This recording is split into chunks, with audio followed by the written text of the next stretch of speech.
नमस्कार। MP news में आप सभी का बहुत बहुत स्वागत है और आपके साथ इस वक्त मैं हूं श्रद्धा बुंदेला। इस वक्त की बड़ी खबर हम आपको बता दें कि वरिष्ठ नेता गुलाम नबी आजाद ने कांग्रेस से इस्तीफा दे दिया है। गुलाम नबी आजाद ने पार्टी की प्राथमिक सदस्यता से लेकर सभी पदों से इस्तीफा दे दिया। आजाद ने कांग्रेस के अध्यक्ष सोनिया गांधी को 5 पन्नों का इस्तीफा भेजा है। आखिरकार क्या कारण रहा कि गुलाम नबी आजाद को इस्तीफा देना पड़ा और पार्टी छोड़ना पड़ी, इसी मुद्दे पर आज हम बात करेंगे। हमारे साथ फोन लाइन पर जुड़े हुए हैं बीजेपी प्रवक्ता आशीष अग्रवाल। सर, बहुत बहुत स्वागत है आपका एमपी न्यूज में। गुलाम नबी आजाद ने आज कांग्रेस छोड़ दी है। 5 पन्नों का इस्तीफा सोनिया गांधी को दिया है। उसमें काफी कुछ लिखा गया है। लिखा है कि बड़े अफसोस और बेहद भावुक दिल के साथ मैंने भारतीय राष्ट्रीय कांग्रेस अपना आधा सदी पुराना नाता तोड़ने का फैसला किया है। गुलाम नबी आजाद ने कहा कि भारत जोड़ो यात्रा की जगह कांग्रेस जोड़ो यात्रा उन्हें निकालना चाहिए। बीजेपी से किस तरह से देखती है और क्या 2023 में बीजेपी को इससे फायदा होगा? देखिए, भारत जोड़ो अभियान के अंतर्गत कांग्रेस अपने आप को जोड़ने का असफल प्रयास कर रही है जी। पर विडंबना ये है कि जितना जोड़ने का प्रयास होता है कांग्रेस उतना ही तोड़ती है, और टूटे भी क्यों ना। जब पूरी की पूरी पार्टी एक गांधी परिवार के एक वंशज को स्थापित करने में खूंटी पर टांग दी जाएगी और गुलाम नबी आजाद जैसे वरिष्ठ नेताओं को राज्यसभा नहीं भेजा जाएगा, इनकी बेकदरी की जाएगी। कांग्रेस में पिछले 4 साल से पूर्णकालिक अध्यक्ष नहीं है। जितने युवा तुर्क हैं प्रदेशों में, उन सबको चुन चुन के निशाने बनाया जा रहा है ताकि वे राहुल गांधी के समकक्ष न खड़े हो जाए। तो ऐसे में कांग्रेस का टूटना स्वाभाविक है। कांग्रेस सिर्फ गुलाम नबी आजाद जी के जाने से नहीं टूटी, निरंतर टूट रही है। मध्य प्रदेश में सिंधिया जी और उनके साथी गए, राजस्थान में तैयार बैठे हुए हैं सचिन पायलट, पर न जाने किन कारणों से रुके हुए हैं। इसी तरीके से अभी कुछ समय पहले एक युवा प्रवक्ता जयवीर शेरगिल ने छोड़ी। ऐसे निरंतर लोग छोड़ रहे हैं और कांग्रेसी हैं जो अपना आत्ममंथन नहीं करना चाहते। देखिए, ये बात तो सही है कि जब विपक्ष कमजोर होता है तो पक्ष को फायदा तो मिलता ही है, पर भारतीय जनता पार्टी अपनी राजनीति इस आधार पर नहीं करती। हम चुनाव जीतने के लिए जनता से किए गए वादों को पूरा करते हैं, विकास के नए आयाम स्थापित करते हैं और ये प्रयास करते हैं कि हितग्राहियों की संख्या इतनी हो कि वो 51% वोट प्रतिशत में बदले। ये हमारा चुनाव जीतने का मुख्य आधार है। बाकी कांग्रेस को उसकी टूटन मुबारक, कांग्रेस को उसकी कमजोरी मुबारक, और कांग्रेस को इन्हीं पुराने वयोवृद्ध नेताओं के साथ चलते हुए अपने वंश की बेल को मजबूत करने का यह अभियान मुबारक।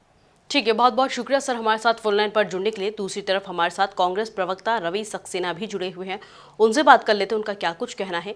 सर, बहुत बहुत स्वागत है आपका एमपी न्यूज में। गुलाम नबी आजाद को कांग्रेस पार्टी से इस्तीफा देना पड़ा, क्या कारण रहा कि उन्हें इस्तीफा देना पड़ा? 5 पन्ने का इस्तीफा लिखा है उन्होंने सोनिया गांधी को। बताया जा रहा है काफ़ी समय से नाराज चल रहे हैं। बीजेपी अब तंज कस रही है कि भारत जोड़ो यात्रा को लेकर जो है बीजेपी ने कहा है कि पहले कांग्रेस को अपनी टूटन जोड़ना चाहिए। क्या कहेंगे आप?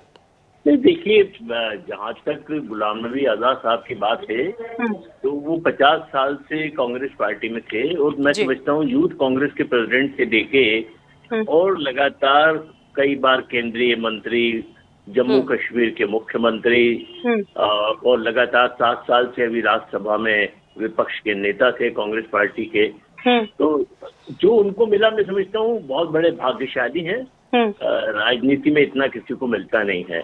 अब इस उम्र में आके अगर वो किसी सत्ता के लालच में आकर और अगर फिर से जो है अपना विचारधारा को बदलना चाहते हैं तो बदले हैं।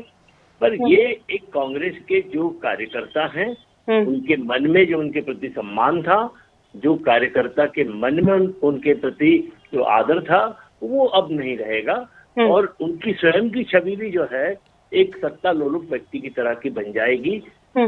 देश में उनको एक बड़े सम्मान के साथ देखा जाता था। लगता है कि कहते हैं ना कि जिसको सत्ता की चाशनी चाटने की आदत पड़ जाए तो वो फिर सत्ता की चाशनी से बाहर रह नहीं पाता है। अब इस उम्र में वो और क्या चाहते हैं मुझे मालूम नहीं है, पर निश्चित रूप से उनके इस कृत्य से जो है शर्म भी शर्मसार हो गई है। नहीं, देखिए, भाजपा का तो काम ही ये है, और काम क्या है? वो चीजें तो घबरा रहे थे कि अब राहुल गांधी जी की पदयात्रा चालू होने वाली है।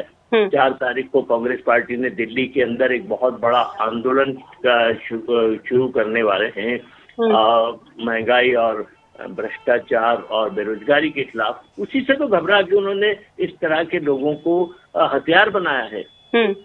आप देख लें, मेरा भविष्यवाणी है कि आगे जाके ये भाजपा को ही ज्वाइन करेंगे जी। और ये भाजपा का खेल है। तो भाजपा इस तरह का खेल करके वो लोगों का माइंड डाइवर्ट करने की कोशिश करती है, और वो कितना भी माइंड डाइवर्ट कर ले, गंतव्य ये कभी भी सफल नहीं होंगे। और इस देश की जनता अब समझ गई है कि भारतीय जनता पार्टी सबका नाश, सबका विनाश करने वाली पार्टी है। ठीक है, बहुत बहुत शुक्रिया सर एमपी न्यूज़ के साथ जुड़ने के लिए। तो नेता गुलाम नबी आज़ाद ने कांग्रेस से इस्तीफा दे दिया है। गुलाम नबी आज़ाद ने पार्टी की प्राथमिक सदस्यता से लेकर सभी पदों से इस्तीफा दे दिया।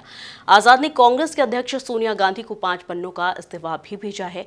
उन्होंने सोनिया गांधी को लिखा है कि बड़े अफसोस और बेहद भावुक दिल के साथ मैंने भारतीय राष्ट्रीय कांग्रेस से अपना आधा सदी पुराना नाता तोड़ने का फैसला किया है। बताया जा रहा है कि वो लंबे समय से कांग्रेस पार्टी से नाराज भी चल रहे थे और शायद यही कारण रहा होगा कि उन्होंने पार्टी से इस्तीफा दे दिया। चलिए यहाँ लेते एक छोटा सा ब्रेक के बाद जल्द हाजिर होंगे। देखते रहिए एमपी न्यूज़।